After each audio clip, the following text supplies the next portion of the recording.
noite. Eu sou a Tatiane Bertolino e essa é a 32ª edição do programa Falando de Empreendedorismo, cases de sucesso e histórias inspiradoras. Uma iniciativa do Comércio com o apoio do Sebrae, que é sinônimo de empreendedorismo em todo o Brasil.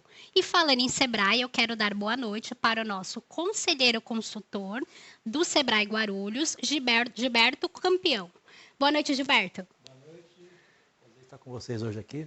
Boa noite, Gilberto. Quero cumprimentar também o nosso apresentador, nosso âncora, Reginaldo Sena. Boa noite, Tati. Boa noite a você, telespectador. Um forte abraço para você que está aí conosco nas redes sociais. E vamos apresentar nosso primeiro convidado da noite. Ele é CEO, o Fábio Guida, de Estratégia de Negócios. Ele tem 26 anos de atuação profissional na área industrial, jornalística, financeira e comercial.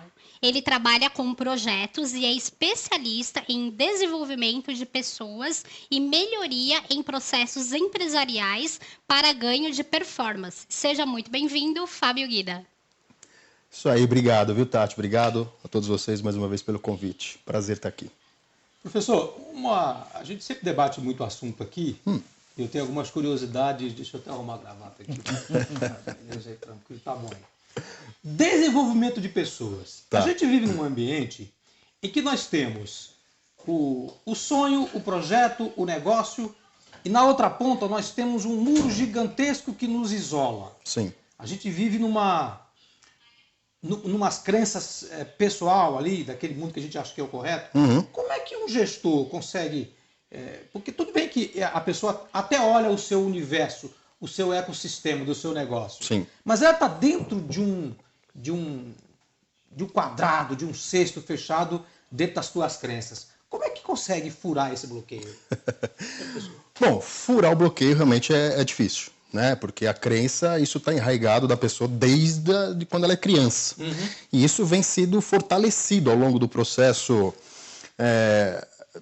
tanto de familiar, religioso, educacional, depois no mundo volta para o mundo, né, profissional, e ela começa a ter aquele reforço daqueles comportamentos juntamente com todo mundo ali. Né? Então, por isso que eu brinco que 99% da população não chega nesses objetivos. Não, né? Não chega. Por causa dessa crença limitante? Exatamente, não chega. Porque é o sistema. E o sistema é assim, a gente é treinado para ser dessa maneira.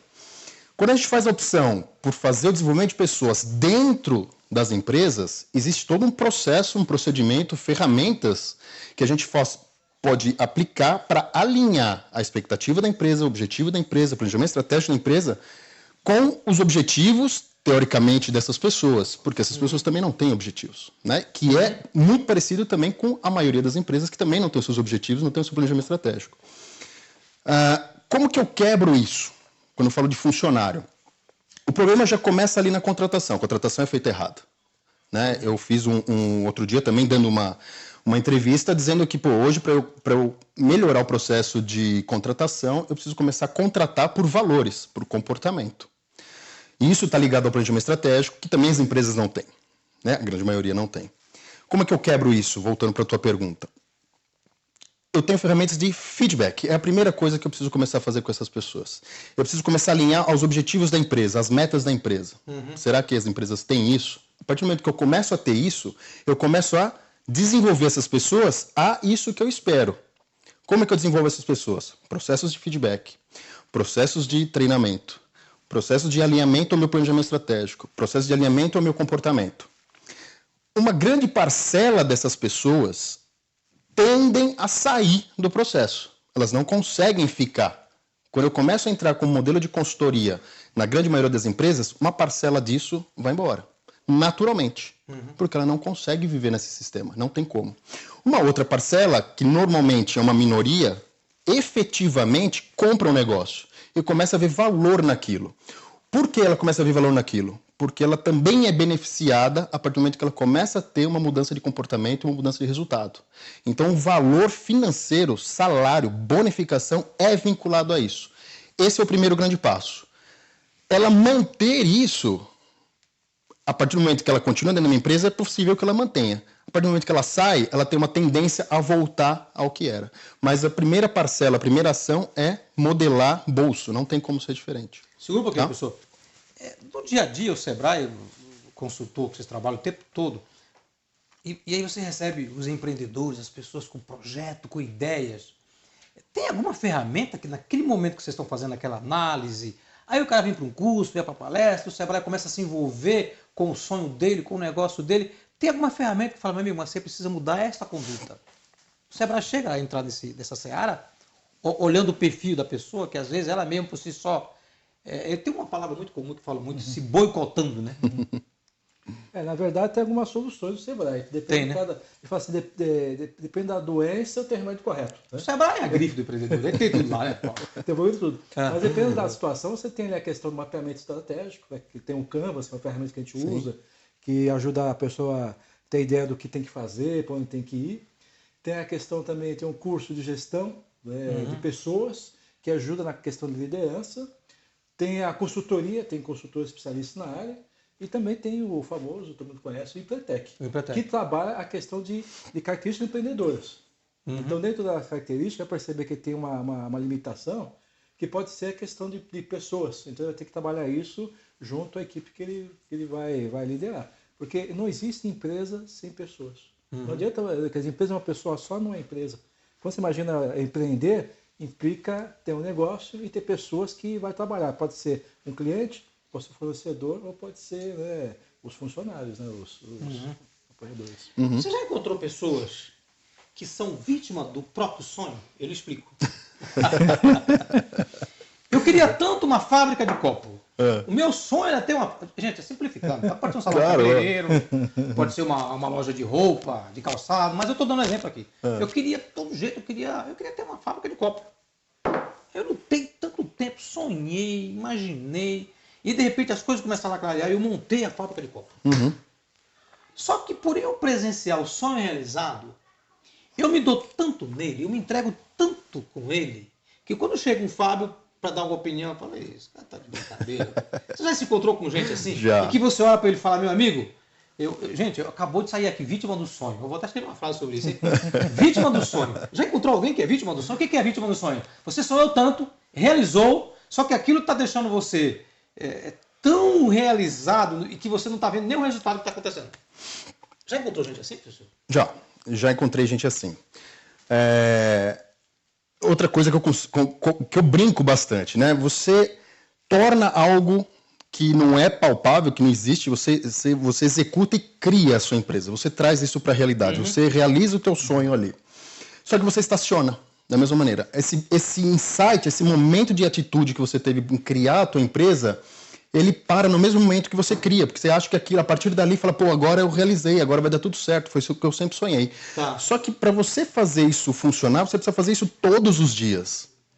Não pode parar. Você pode pegar qualquer empresa do mundo. É como se você estivesse abrindo a empresa todo dia, Não, né? todo dia. A atitude para abrir uma empresa. Tá? Então eu preciso ter uma atitude para fazer uma inovação, eu preciso fazer uma atitude para colocar o processo em ordem, eu preciso fazer uma atitude para colocar pessoas trabalhando junto comigo, porque não adianta, se você for lá, montou tua empresa, contratou funcionários, desenvolveu um produto, se todo dia você não se dedicar àquilo, acompanhar aquilo, executar o que tem que ser executado, pagar o preço por isso, principalmente para quem começa uma empresa, porque esse período, né, o Gilberto até pode falar melhor, pô, esse período é para todo mundo, mas são poucos que têm a paciência, né, e a persistência de permanecer esse período de dor. Não é fácil. Então é muito fácil você realizar o teu sonho ali. Agora você consegue manter isso para realmente você começar a ter benefícios desse teu sonho? A maioria não tem. Então eu vejo que isso realmente é uma entrada nova no sistema. Você teve um insight, você conseguiu sair desse quadrado, mas você voltou para ele. Então não é o fato de você ser empresário e ter uma empresa ou ser um empreendedor que isso está garantido o teu futuro. Mas tem alguma conduta para quando eu estou mergulhado, conforme o exemplo que você deu, eu realizei o sonho, eu estou dentro do sonho, estou lá trabalhando 15, 16 horas por dia. Isso. Mas eu não corro o risco de estar tão me entregando aquilo e eu esquecer de olhar a minha volta? Exatamente. É o que acontece com a seja, maioria. O fato de eu ficar me entregando de corpo e alma não é garantia 100% de que eu estou no caminho certo. Não, muito pelo contrário, porque você está 100% na operação. Você está trabalhando, você está executando, você está fazendo. E você para de olhar a estratégia. É uma das coisas que eu costumo falar. Ao lado, o mercado Exatamente. Que você está inserido, o produto que você está fazendo. Exatamente. Quando você empreende, naturalmente você vai ficar na operação, não tem como. Aquele sonho é seu, é só seu, você sabe como é que fazer. mas eu preciso, ao mesmo tempo, construir alguma coisa que me tire da operação e eu comece a olhar a parte estratégica. Tá. Então, como é que eu coordeno isso? Estratégico. Alguém que está... Estratégico é um negócio que parece uma coisa assim de guerrilha. Exatamente. Uma coisa de KGB, de CIA. Simplifica isso pro cara, porque o cara faz estratégia. Isso, o cara já vai ter um contrato de alguns milhares de reais. Não. Simplifica estratégia aí para quem está nos assistindo e para quem quer empreender. Não, e sendo que estratégia realmente... A gente acha que é algo, primeiro, que é difícil, que é caro, que não é para mim, eu sou pequeno, eu sou sozinho, não, mas a estratégia para tudo, serve para tudo. Pô, se eu preciso sair do meu escritório aqui para o comércio, eu preciso montar uma estratégia de como eu vou chegar até lá. Só que isso muitas vezes é automático, óbvio, é automático. E para uma empresa não é muito diferente. O que muda talvez seja o tamanho disso. Então, quando eu saio da operação para ir para a estratégia, é para exatamente ver quais são os meus próximos passos para chegar onde eu quero chegar. Então, primeira coisa, planejamento estratégico objetivo, como você disse. Eu criei uma empresa, tá, mas para que eu criei essa empresa? Tá, eu criei essa empresa para determinado objetivo. Como é que eu vou fazer para dar o próximo passo para chegar naquele objetivo? Então, eu vejo a estratégia dessa maneira. Eu olho para lá para minha empresa, olho de cima esse negócio, vejo a minha situação, os produtos que eu tenho, o mercado que eu tenho, quem são meus concorrentes, quem são meus funcionários. Está muito bem estruturado isso, como é que eu faço para andar? Então, eu olho a estratégia dessa maneira. Então, quais são os passos que eu tenho que dar para chegar nesse objetivo? Se eu não conseguir olhar isso, eu estou simplesmente dentro do meu próprio sonho, me boicotando ali, e eu não saio daquilo. Eu criei um outro mundo para mim e eu vivo daquele mundo. E quantos não acontecem no mercado, e é uma grande maioria que me chama, quando está com problema para administrar. Enquanto você não administra problemas, então você acha que está tudo bem, porque você está vivendo aquele sonho, está tudo bem, você está vendendo, está entrando dinheiro. Não tem problema. Agora, quando você começa a se entrar numa situação de vermelho, uma situação crítica e tem que administrar a crítica, aí é o problema. Aí quando você acorda e fala, cara, mas não olhei de cima para ver como é o problema. Você vê que teu concorrente te detonou e você nem percebeu. Você viu que teu produto pediu inovação e você nem percebeu. Você só vai perceber isso depois. Legal. Uma curiosidade, enquanto eu converso com o Fábio, que eu fico pensando, que é assim. Imagina que você montou um negócio. Vamos falar, eu estou, de novo, a fabriquinha de copo. Tá? Eu estou fabricando uma copo e tal. E isso a conta não fechou ainda. Estou fabricando copo. Estou lá com a minha empresa aberta, negócio aberto. Eu falo, puxa, mas não estou ganhando dinheiro ainda. Pô, eu vou investir. Não está ganhando dinheiro. No teu projeto do copo. Eu assim, pô, mas eu agora, copo de vidro, puxa. Eu vou agora fazer copo de plástico. Ou seja, eu saio do foco do meu negócio. Só que para eu fazer copo, depois eu devolvo para você. Tá. Só que para eu fazer copo de plástico, eu vou continuar fazendo copo, que era o meu projeto inicial. Mas eu falo assim, pô, mas esse negócio não está pagando conta ainda. Pô, eu ouvi dizer que copo plástico, que copo plástico vende muito bem. Aí eu vou lá, compro uma outra maquininha, põe lá um dinheiro, e já estou desqualificando aqui, né? E eu monto um outro negócio para vender copo de plástico, copo de vidro. Eu tive que fazer um investimento aqui. Eu pergunto para você, é indicado, quando eu ainda não me libertei disso aqui aí financeiramente? Na verdade, uma das características do empreendedor é planejamento. Né? Ele tem que pegar... Qualquer coisa tem que ter embasamento, precisa ter pesquisa. Tá. Então, sempre tem a questão do risco. Nós precisamos fazer toda a decisão, tem que ser baseada em uma coisa pouco palpável. Então, se ele decidiu fazer uma troca de insumo, então ele tem que fazer uma pesquisa para amparar essa decisão. Sim. E acontece que o empreendedor ele vai fazendo e vai fazendo. Tá. Depois vai correndo atrás para tentar resgatar. Só que hoje em dia o mercado está muito competitivo e erros não são punidos. Quer dizer, não tem... O próprio mercado castiga. O mercado castiga. E o mercado castiga forte. Tá. Então, o que a gente recomenda? Quer fazer? Quer. Então, respira um pouco fundo, pega a pesquisa, vai para o consultor, se embasa, e aí tem o risco mais calculado, você vai fazer o investimento. E fazendo, a chance de sucesso vai ficando pelo caminho. Qual a tua opinião sobre isso? É perfeito isso aí. Primeiro, por que você quer mudar? Né? E vamos entender o mercado. O mercado está consumindo esse produto. E não é bom entender também a concorrência, né? Não, sem dúvida. De repente você está no segmento de copo, que a concorrência não é tão ruim, aí você cria um outro modelo que vai ser mais um produto na tua gôndola que vai lhe dar despesa. Sim. Não corre risco? Sim, corre. Né? Não durante a consultoria, mas já tive clientes no passado que quebraram porque cresceram. Né? Então, quer dizer, não conhece o mercado onde está atuando. Realmente está favorável, mas vamos fazer conta da mesma maneira, vamos fazer conta, vamos entender. Né? Não sair fazendo. Tem que ter um mínimo planejamento. Tem um cara que está do teu lado também fabricando copo plástico, e aí? Então. Que está mais tempo no mercado, que está vendendo mais barato. Exatamente. E de repente você quebra porque você... E pode também ser uma oportunidade, não tem problema nenhum eu ter um concorrente vendendo mais barato, mas eu preciso entender primeiro, para quem que ele está vendendo, por quê, qual é o tipo realmente, é só um copo de plástico? É um negócio interessante. Eu preciso entender. De qualquer maneira, eu preciso um mínimo de planejamento. Não sair fazendo, que infelizmente é uma cultura brasileira, né? Sair fazendo, executando, eu preciso executar. Né? O Sebrae tem uma pesquisa que mostra o processo falimentar das empresas. Vocês têm inclusive um percentual, né? De cada empresa que abre. Como é que é esse percentual? Até 2 anos, 50% fecha. Até 2 anos. 10 anos. O que acontece? A pessoa abre, acha que o fato de abrir a empresa te dá todo o conhecimento para fazer a gestão, isso que é muito bom do ponto de vista operacional, mas de gestão da empresa é muito ruim. E ele aprende muitas coisas assim no dia a dia. Então, o que a gente recomenda no Sebrae? Então, tem um consultor, faz os cursos nossos, para ele ter todo aquele embasamento. A gente tem projetos lá nossos com alguns setores, oficina mecânica, dentista, médicos, agora tem um novo, vai começar agora. São bons médicos, bons mecânicos. Gestão de clínica, gestão de mecânica e tal? Não, eles são bons operacionalmente falando, mas quando vai para a clínica tem que ter funcionário, pagar conta e tudo mais, ter a estratégia, quando eu vou chegar com isso, ele não consegue. Então é um bom mecânico, mas ele vai falir. Vai quebrar. Ele é um bom dentista, mas não vai dar certo. Então, para poder ser completo e ser empreendedor, ele tem que trabalhar os dois lados. No comecinho, 80 operação em 20 estratégico, e a médio prazo vai invertendo isso aí. Quanto mais cresce a empresa, você fica menos operacional e mais estratégico. Começa 80 a 20, daqui a 5 anos começa a crescer a empresa, incrementar, ele fica 20 operacional e 80 estratégico. Entendi. Porque ele tem que fazer a gestão, fazer a coisa acontecer, visão dele, tem que pôr a mão lá para a coisa evoluir. A pergunta pode parecer óbvia para você, e também para mim. Mas, quando a empresa está mal das pernas, qual o sinal começa a dar? Que ela vai quebrar? Dá umas dicas pra gente aí. Você está na operação da tua loja, ou na tua fabriquinha de copo, sei lá, ou vendendo calçado, ou vendendo roupa, ou vendendo comida. Tem algum sinal que a empresa começa a dar? Bom, pra gente é óbvio, né? Quando você olha de fora, é muito claro quando você vê a própria... Tá cheio de cliente entrando no Não, a própria operação. Mas o primeiro passo é olhar o financeiro do cara, né? Então vamos olhar, você tá faturando quanto, tá gastando quanto? Isso né? é fundamental. Isso é fundamental. É muito óbvio isso. Mas não tem, o cara não vê. Não olha. Infelizmente não vê. Peguei inúmeros casos. O cara só vê o que entra. Tá. Ele tá entrando. Que é um problema. O cara vê dinheiro entrando, ele não se preocupa com o que está saindo.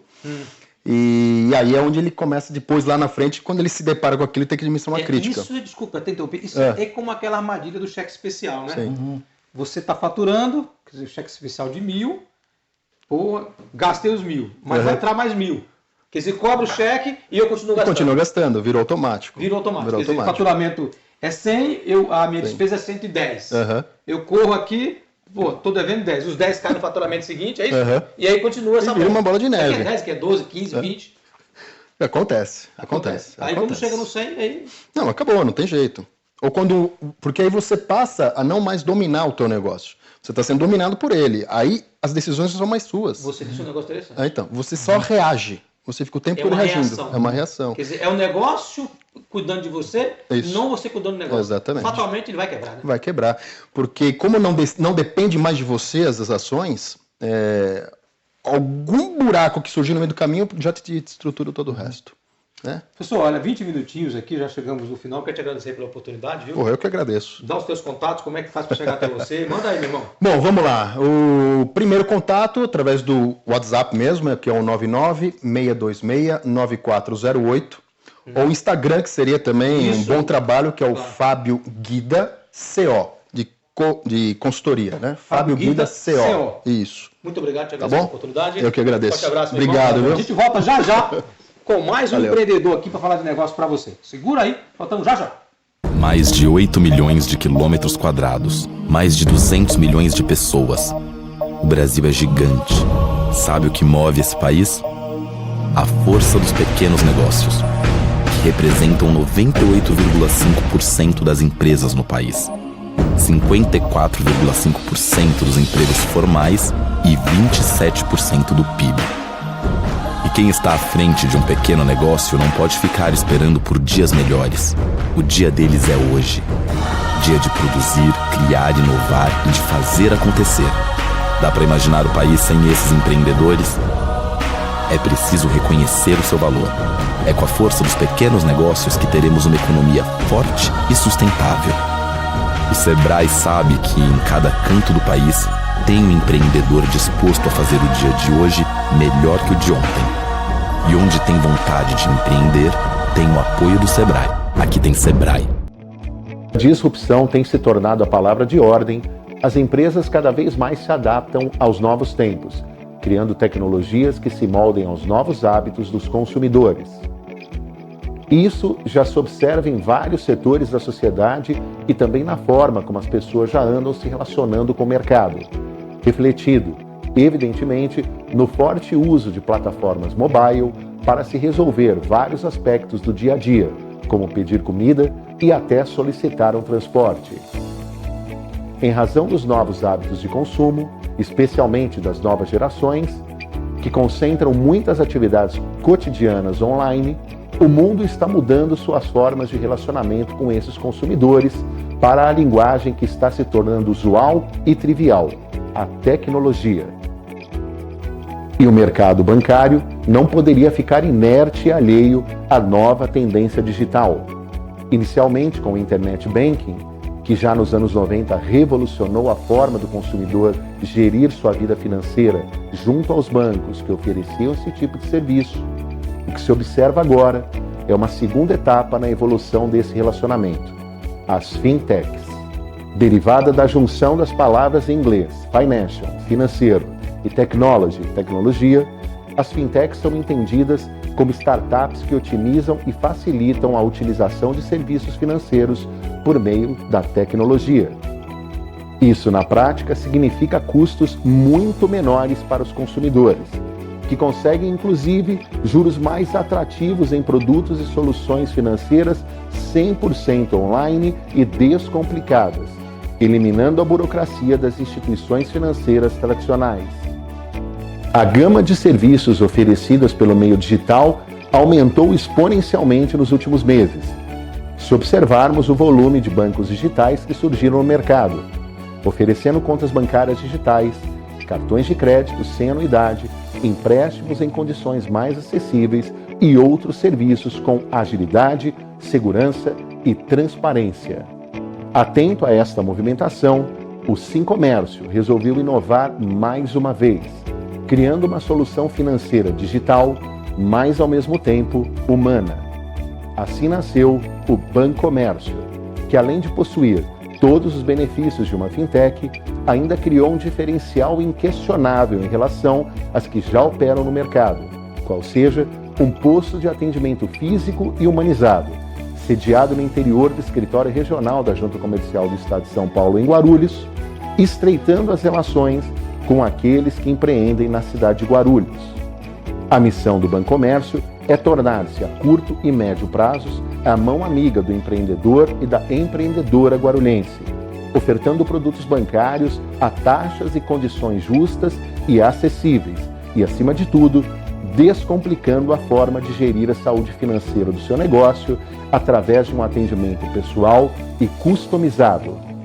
Bem-vindos ao Bancomércio, uma realização Simcomércio, Fecomércio Regional Guarulhos, Banco Conta 1, R3D, Credipay e Facilita Já.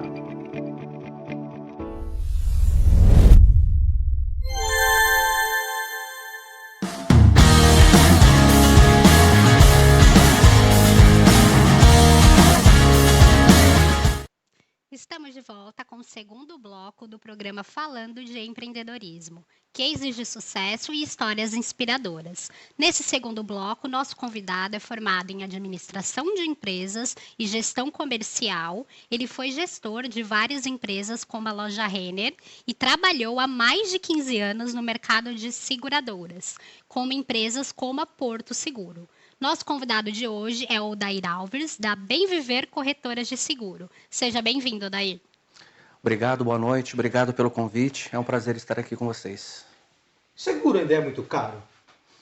Isso é um mito. É um mito? É um mito. Na verdade, a gente faz seguro para aquelas questões que a gente não está preparado para viver. Certo. E a relação custo-benefício disso, ela acaba saindo muito mais barato do que o imprevisto.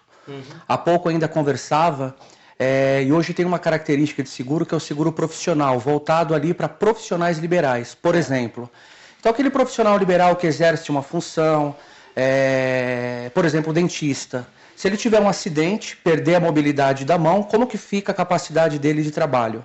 Então ele é uma proteção de renda, isso, independente de quanto tempo ele fica afastado, ele tem essa proteção garantida. Então, custo-benefício, ele é muito mais importante do que o valor final que ele vai pagar, o ticket mensal que ele paga. É importante, a gente conversa com muitos empreendedores aqui, mas a gente está mais focado em venda de produto, alguma criação e tal, né? O serviço tem um outro perfil. Falando com o empresário, você trabalha exclusivamente com seguro. Isso. Como é que é esse mercado? Conta pra gente um pouquinho como é que uma corretora atua num segmento que tem muitos corretores, né? E tem grandes seguradoras nesse mercado. Bom, hoje só uma seguradora, por exemplo, a Porto Seguro, são mais de 37 mil corretores cadastrados, né? O que diferencia uma seguradora e um corretor hoje do mercado? Literalmente a prestação de serviços. Que nós, na verdade, somos intermediadores entre a seguradora e o cliente.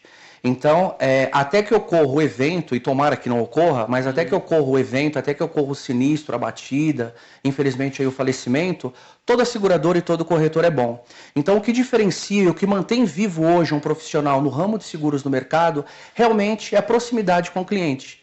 Isso a gente pode fazer de várias formas. Remoto, hoje em dia, as redes sociais, mas o atendimento presencial, o esclarecimento das dúvidas, a linguagem do cliente e, principalmente, despertar no cliente a necessidade que ele sabe que ele não tem. Hoje, qualquer pessoa precisa estar protegido. Então, uma família, enfim, que tem um filho, que tem um carro, que tem um bem, todo mundo precisa hoje de um seguro. Eu acho que essa prestação de serviço, essa proximidade com o cliente faz a total diferença. Qual é a escala de solução entre eu como cliente comum, que tem uma seguradora, que tem um seguro de um carro e tal, o carro tem uma pane, alguma coisa assim, e na escala de 1 a 100, entre eu como cliente ligando, em termos de solução e agilidade, e o corretor ligando, qual é o cálculo de solução? Quem obtém mais solução com maior agilidade? Eu, cliente, ou o corretor? Com certeza é o corretor de seguros. Por quê? Todas as seguradoras elas têm um canal de cliente para poder atender, tirar alguma dúvida, mas o corretor é o profissional habilitado para representar o cliente no momento ali da angústia, no momento da dor. Não é a cultura das pessoas ligar quando... Não é cultura, não só é. te procura para fazer o seguro, depois... Só para fazer o seguro.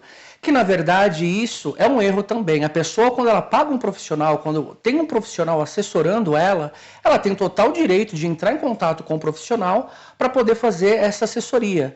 Então, muitas vezes, o corretor ele tem trânsito, ele já conhece a seguradora, ele sabe os canais que ele pode acionar dentro de uma seguradora, os mecanismos, isso ganha em tempo e agilidade. Hoje, por exemplo, quando um cliente bate o carro ou tem um carro roubado, furtado, enfim...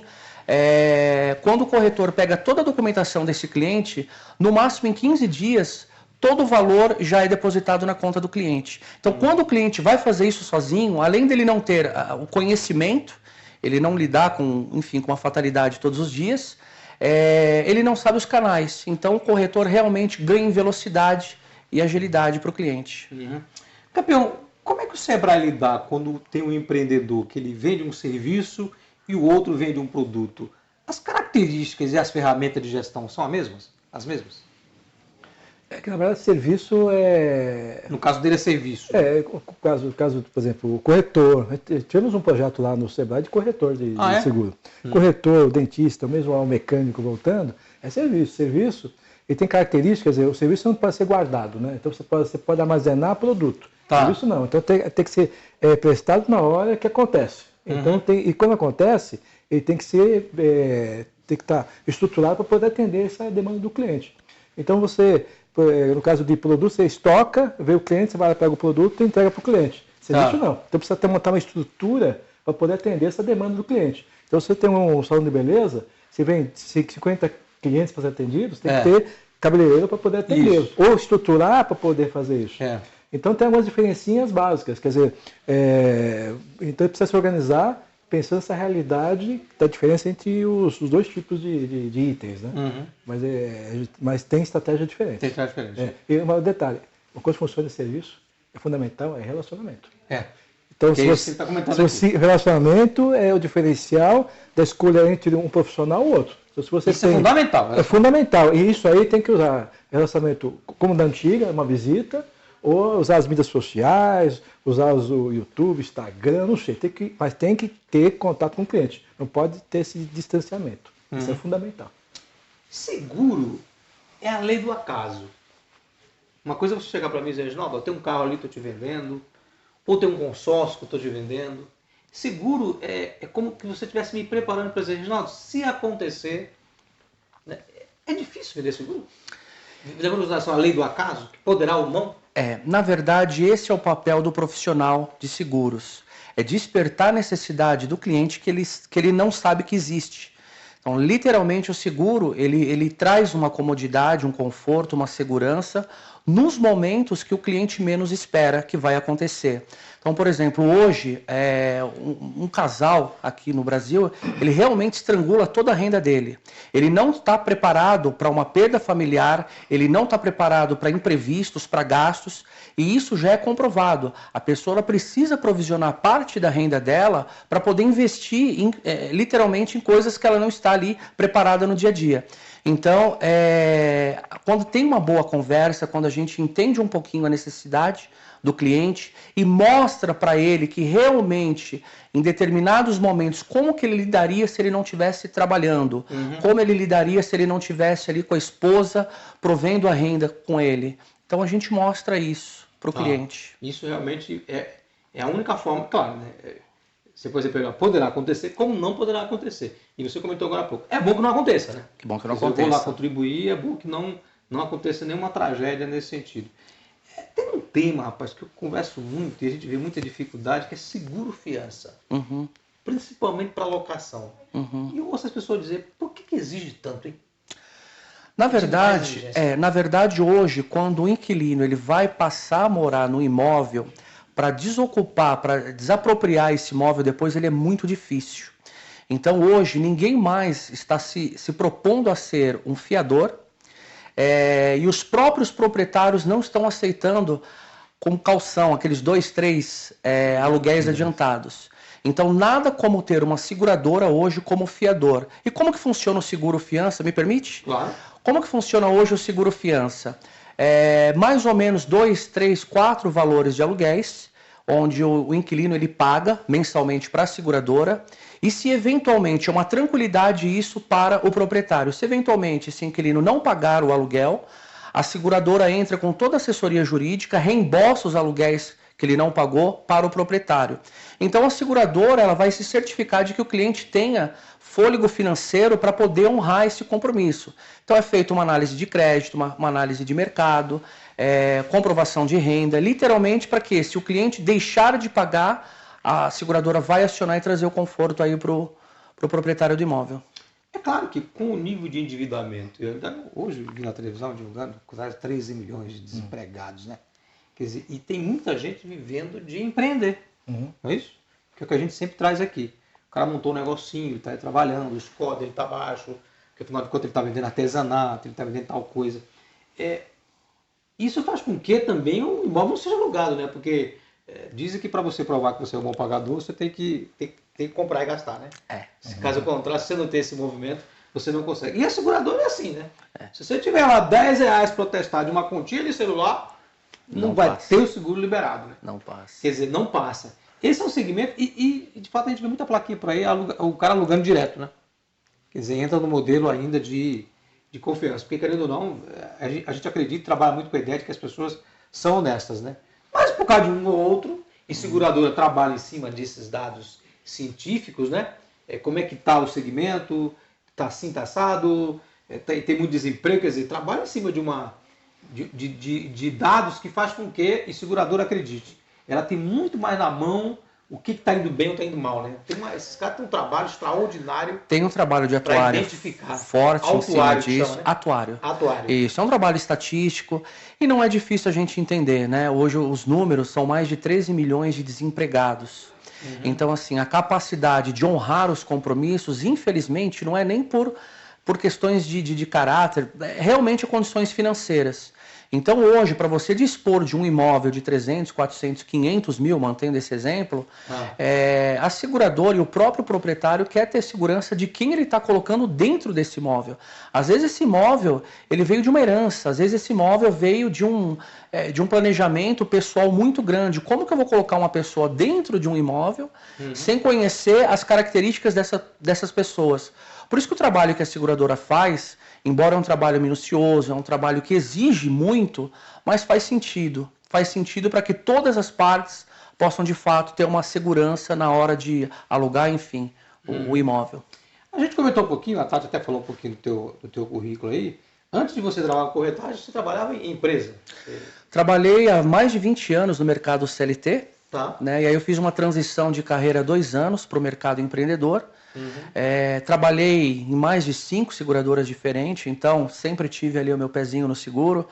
Mesmo quando você trabalhava com carteira registrada, você já tinha? Sim, trabalhei na Porto Seguro, trabalhei 9 anos na Porto, trabalhei na MetLife, trabalhei na seguradora América do Sul, que era do banco, extinto Banco América do Sul, no Banco Real. Então, assim, toda essa necessidade, engraçado, que assim, tudo aquilo que a gente aprende, as boas práticas que a gente vê no mercado, quando a gente traz isso para empreender, quando a gente traz isso para o outro lado, a gente vê que por mais que a gente tenha conhecimento, essa transição de carreira precisa ser uma decisão bem amadurecida. Porque literalmente ali, se você não trabalhar, você não recebe. Então, a estrutura disso, ela precisa ser muito bem fundamentada, apoiada por familiares, apoiada por uma decisão realmente bem projetada, bem pavimentada. É que a tua transição, ela já entrou num ambiente de uma certa segurança, né? Que você foi fazendo uma transição. Isso. Quer dizer, você entrou no segmento, vamos dizer assim, um segmento corporativo, porque a seguradora não vende se não for através de uma corretagem, certo? E ali você foi fazendo essa transição. Quando você resolve abrir mão do emprego de CLT, você já estava com o segmento mais ou menos fundamentado já, né? Já estava... O conhecimento eu tinha, né? E aí eu atendi corretores por mais de 15 anos. Então, as boas práticas, a gente trouxe isso para dentro da empresa, né? Então, eu vi corretores pequenos, corretores médios, grandes, corretores aí passando de geração, né? Então, tudo isso a gente buscou conhecimento, mas levantar uma empresa para fazer isso é onde a gente vê que realmente está o grande desafio. É onde a gente precisa ver o segmento de clientes que a gente vai atuar, qual que é a nossa proposta de valor, qual a real existência da nossa empresa, o que vai me diferenciar e me fazer manter vivo no meio de um mercado de mais de 35 mil corretores. Então, quando a gente começa a colocar isso no papel, estrutura de custos, valores, mão de obra capacitada, e ser um representante, né? Porque um corretor de seguro, ele tem uma responsabilidade técnica, né? Um profissional habilitado que ele vai conduzir o cliente à melhor decisão. E aí, naturalmente, que a escolha de uma boa seguradora também faz diferença. Faz diferença. Existem hoje as seguradoras com perfis específicos, né? Por isso, mais uma vez, cabe o cliente ele optar por um corretor que realmente ele tem o conhecimento, porque existem seguradoras, no caso, voltando aqui ao seguro fiança, a Porto Seguro é uma seguradora realmente que domina o mercado, né? É um nicho, realmente, é um produto que ela domina. Então, cabe orientar a melhor seguradora, a melhor relação para favorecer a escolha do cliente, a decisão do cliente. Você falou que vocês lá dão curso também, essa questão de seguro, de fazer gestão de corretora? Na verdade... Ou vocês já devem passar? Na verdade é o seguinte, toda empresa tem os mesmos males. Tá, independentemente do segmento que ela vai atuar. Então aquela história que o pessoal fala, não, meu setor é diferente... O setor nunca vi igual, não. Todas as empresas têm as mesmas dificuldades. Então a gente trabalha a trilha de capacitação em vários setores, mas basicamente o que a gente trabalha... O que é a trilha de capacitação? A gente monta uma estrutura de curso de treinamento para aquele setor. Então, basicamente, trabalha com questão de marketing, questão de finanças e questão de planejamento e RH. Então, então, a trilha basicamente é a mesma, mas quando você vai para o setor, você pensa naquele setor Tem alguns detalhes um pouco diferentes, mas basicamente a trilha é a mesma, porque as dificuldades são as mesmas. Então, quem abriu, por exemplo, uma corretora, provavelmente quem, por exemplo, tem um cabeleireiro, tem dificuldades. A questão de regimentação de cliente, questão do fluxo de caixa, questão de você tem o cabeleireiro parceiro, você tem lá o corretor, tem o funcionário. Então, as dificuldades são muito parecidas. Então, a gente tem o conhecimento, pega o setor, faz algumas adaptações em função do setor, mas as dificuldades, as dores, são muito parecidas. Então, nosso papel como instituição é dar nosso conhecimento para esse pessoal para sofrer menos, porque você tem duas opções. Ou você faz e erra, e apanha e sofre, ou houve alguém que tem conhecimento, que dá informação, você puxa aquilo para você, faz uso, e aí o sofrimento é menor. E com isso a chance de sucesso aumenta e tudo mais. E aí é claro que quando você tem um produto, você tem o teu eu colocado naquele negócio, e quando você tem o serviço, você tem os dois eu, né? O eu para cuidar de si próprio e o eu para cuidar de você, que é o próprio negócio, né? Exatamente, Então, precisa juntar. E uma coisa que acontece, e mesmo o pessoal com conhecimento, faculdade, ele junta as entidades. Então você tem entidade empresa, entidade pessoa, e normalmente ele começa a juntar tudo ali, paga a conta da esposa na empresa, o dinheiro da empresa e vice-versa. Então, quando ele vai no Sebrae, ele começa a falar para a pessoa, que é o meio básico da administração, da separação das entidades, ele começa a se ver como empresário responsável, que tem que seguir alguns caminhos, porque do contrário, ele não vai ter sucesso, não. Né? Então, mas informação serve para todo mundo. Então, esse tipo de informação serve para o corretor, para o médico, para quem abriu a lojinha. Então ele tem que seguir essa trilha para poder ele conseguir avançar, crescer, e nosso objetivo é esse, né? Que seja uma média, uma grande empresa. Gente, Sebrae é grife do empreendedorismo. Sebrae é um grande parceiro nosso, está aqui na Salgado Filho, número 1810. 1810, aqui em Guarulhos, perto do Roldão. Funciona em que horário?